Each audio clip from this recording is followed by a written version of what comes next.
people. How many mothers here have had to let go of their children when they grow up?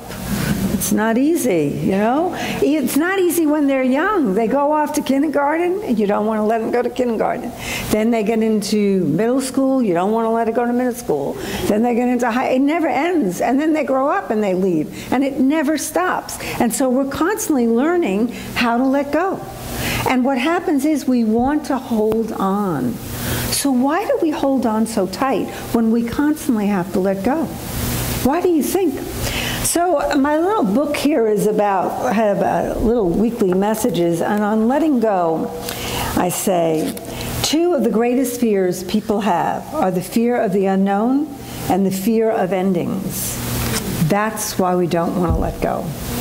We're either afraid of the unknown or we're afraid of the endings. Got this little thing here, hold on. Is that better? Okay, so I love this quote by E.M. Foster. We must be willing to let go of the life we have planned so as to have the life that is waiting for us. So that's what I had to do. I had a great life. I was told to stand behind here, so I'm kind of trying to remember that. Those little spots here. I have to tell you, I have a very restless spirit. I can't stand still. So the worst thing you can say to me is you have to stay here. You know, even as a child, you couldn't get me to stay still. You know, my mother would dress us up to go out. It's Mother's Day, you know, a special day, and she'd dress us all up. There's 3 girls, and she would just say, just stay nice and clean until we go out. My sisters always looked clean. I looked a mess. I had scrapes and dirt, and my hair was a mess because I couldn't sit still. So this is going to be a challenge. But anyway, so we had this fear. And for me, this fear has been something I've been working with. And one of the things that I do when I'm afraid to do something is I do it. There is nothing better to get you over that which you fear than actually doing that which you fear. And so here I am. I have this great life in Savannah. How many people have been to Savannah? You know it is gorgeous in Savannah. And we live near Forsyth Park, which is downtown, where all the beautiful buildings and the big trees, and it was heaven. It was really heaven. I had a wonderful church. I loved my church. Great music, great people, everything was going well. Everything was perfect. Perfect. And then I went away on a sabbatical. Big mistake. Because I went to sit in the silence for a month at a Buddhist retreat center.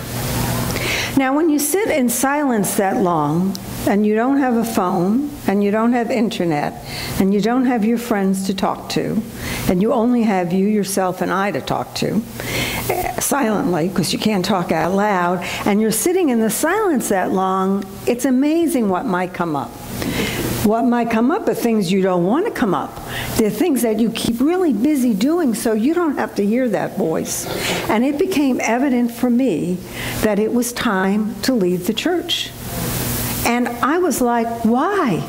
I love it. Why? But I knew that I had to do something else. There's a story about a fisherman in this little town, and he was a great fisherman. He caught lots and lots of fish. And one day a businessman was visiting the town, and he saw this fisherman fishing.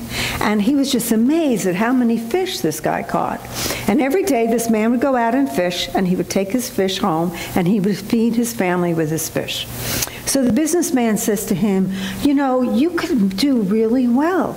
You catch a lot of fish, and I notice you throw away a lot of them. If you kept all of them, you could sell them, and you would make a lot of money. And then you could buy more boats, and then you could catch more fish, and you could hire people, and you could franchise it, and you can make a lot of money. And then you're going to have all this money. And he says, and then what am I going to do? The fisherman says, and he says, well, then you can retire, and you could do what you want to do. And the fisherman said, but I am doing what I want to do. So I thought about it, and all my life I've wanted to travel. All my life, that restless spirit in me, there was something in me that said, I want to go and see things. I want to meet new people. I want to do new things. And I want to break out of where I am. And I want to, because life is too short.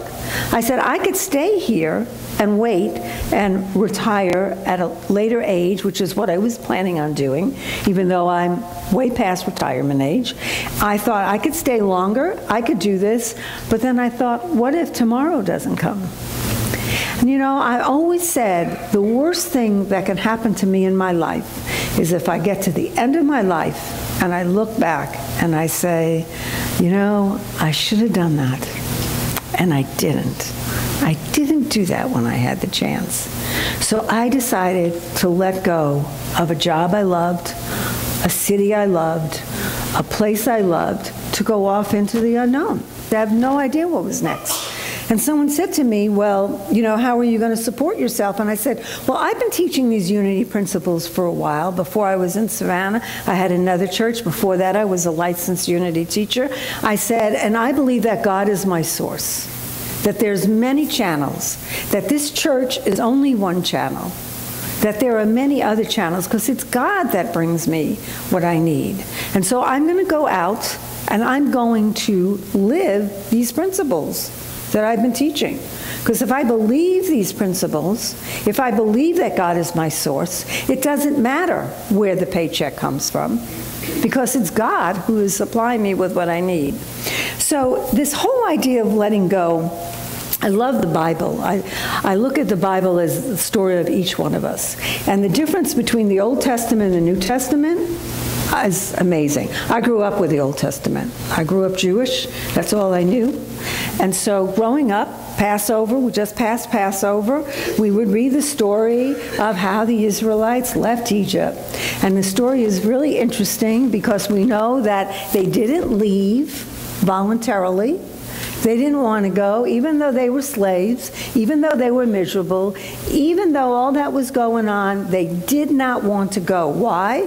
Because they had a roof over their head, they had food, and we're taught, even back then and even now, that that's what's important in life. That's what's important. And so Moses and God had to drag them out of Egypt. You know, and we know metaphysically that Egypt represents the materialistic sense mind, the things of the world. And they go out into the desert, and what happens? They spend 40 years complaining. Now, I saw you had the Complaint-Free World in your bookstore. They spent 40 years complaining. They spent so much time complaining that God made them stay into the desert until everybody who had left Egypt died off, until all the old thinking died off, that who they were was that material stuff, so that the new thinking could come on. So they held on no matter how bad it was. So we fast forward to the New Testament, where we see a higher consciousness as taught by Jesus. And the story is Jesus goes to take his disciples, and he goes to Peter, Andrew, and the Bible tells us that he says to them, come follow me. Now they're fishermen. He says, come follow me. And what does the Bible say that they do? They went. They didn't question. They didn't say, is there a 401k? They didn't ask about health benefits. They didn't think about that. They followed what they knew was the higher consciousness of what was theirs to do. And then he goes to John and James, and it tells us the same thing. It tells us that they were willing to let go. And Jesus talks about this over and over and over again in the Bible in many different ways. That willingness to let go of that material stuff, to follow our calling, to follow our true purpose, to follow what it is that God is calling us to do and be. And so it's Mother's Day, so I have a story about when I originally learned to let go. It was when my children were very young. They're now 44 and 47. And they were 8 and 10. And how many people have boys? How many mothers have boys? Bless their souls.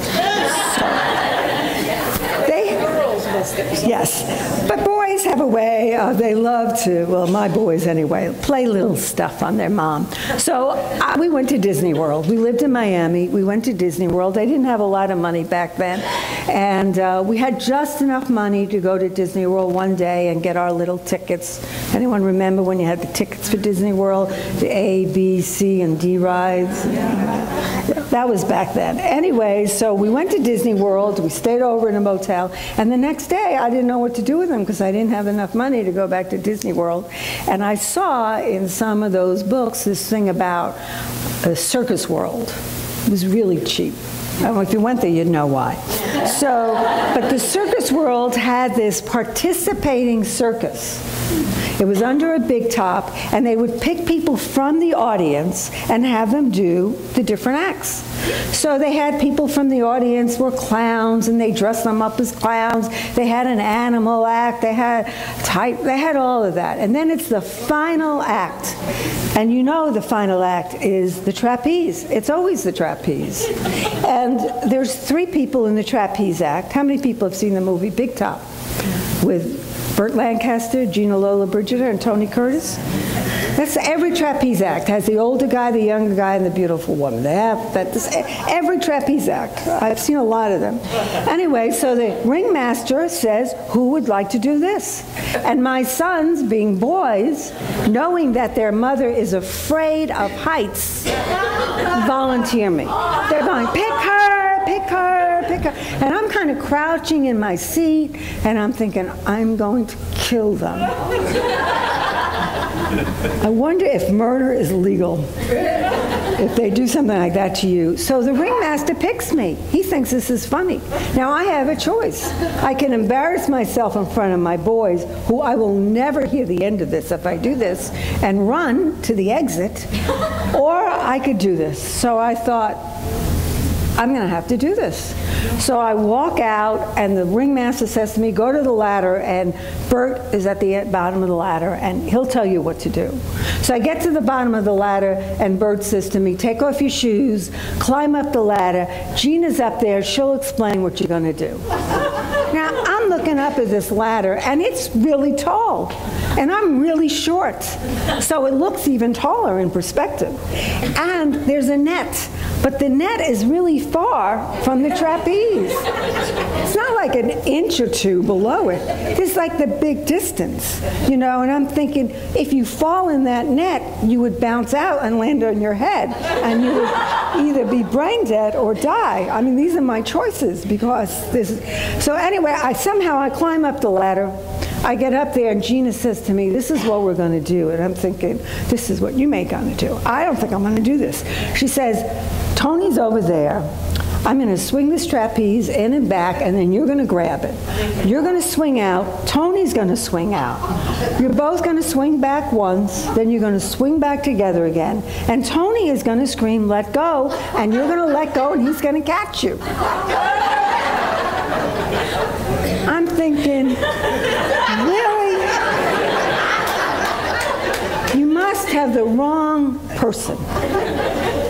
So the next thing I know, she's handing me this trapeze, and I'm out swinging over the big top. And I swing back, and I swing out, and Tony swings out, and he screams, let go. And I scream, no. Although there was a word before it, but I won't say it, because we're in church. This is before I was the minister. So I swing back, he swings back. Now, I can't get back on that platform because the trapeze is going. And so I'm going, he's screaming, let go. My words are getting a little bit more profound as the swinging happens.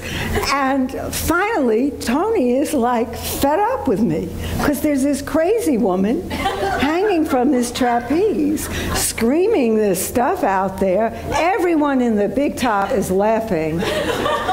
My children are laughing the loudest because I could hear them from up there. Finally, Tony gives up. Now I am left by myself. swinging back and forth. We're nowhere to go except to let go and drop down that net. So do I let go? No, because I don't want to let go. So I'm swinging back and forth, and what happens eventually is it stops. It lost all its momentum, and I am now hanging above the big top. Have you ever seen that picture of the cat hanging on? That was me, hanging on for dear life. Finally, my hands hurt so much. My shoulders, I thought were going to come out. My arms, I was just in so much pain. I had no other choice. I had to let go. And so what happened was I landed in the net, and what I didn't realize was that when I landed in the net came and engulfed me. I didn't fall out and kill myself like I thought. And I realized that's how it is in life. See, that's what Jesus understood, that they didn't understand in the Old Testament.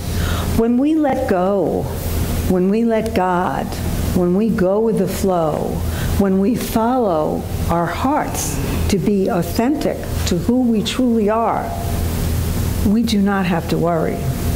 Because even if we fall, even if we land on our heads, God is the safety net that comes and enfolds us and keeps us safe.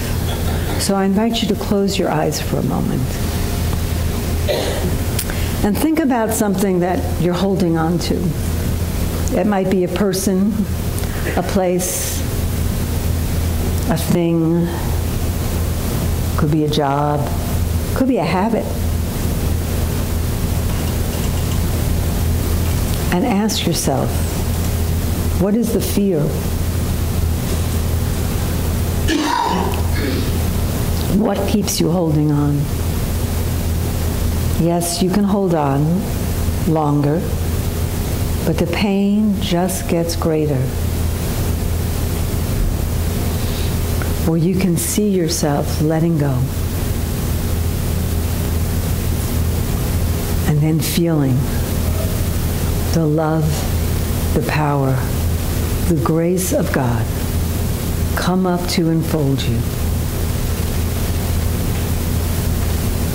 Knowing that God is all-powerful, all-knowing, all-loving.